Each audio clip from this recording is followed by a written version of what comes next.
about 5 years ago, my father asked me to copy some of his memorabilia, which we're going to be seeing later in the tape, of which he has a lot, but he has several documents that he had, over the years, asked me to copy for him because he would send them out to friends, to new war buddies that he would meet, to people who were interested. So I had been copying all these documents, and one of them was the letter that, or the telegram that had come from the War Department to my grandmother, his mother.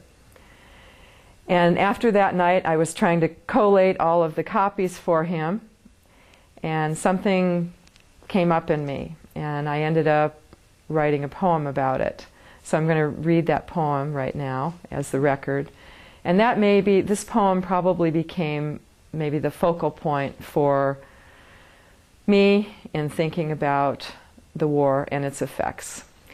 So this was written in 1995, and it's called The Prisoner. I am the age his mother was when the telegram came. I open the crumbling envelope and find it there. I am her again as I read those bold black words.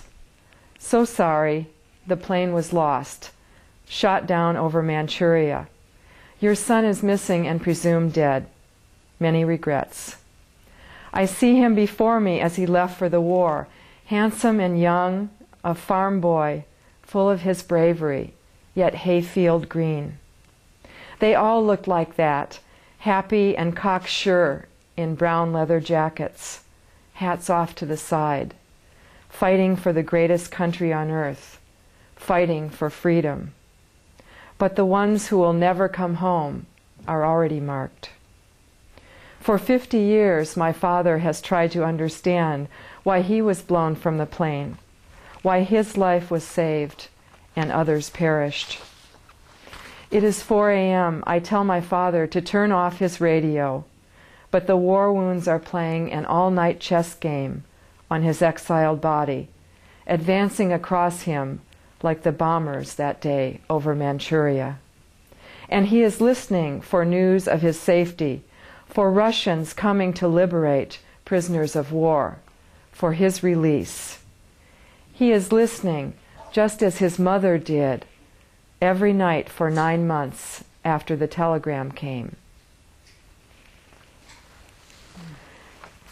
After I wrote that poem, it was with great trepidation, I guess, that I decided to give a copy of the poem to my father. And I had it all typed out, and I put it in an envelope, and I handed it to him one day, and I said, "This is for you, and you might want to read it in a quiet, peaceful place." And he called me up on the phone after he had gotten home and read the poem and said, was very moving, and hung up. And those were all the words that he could get out.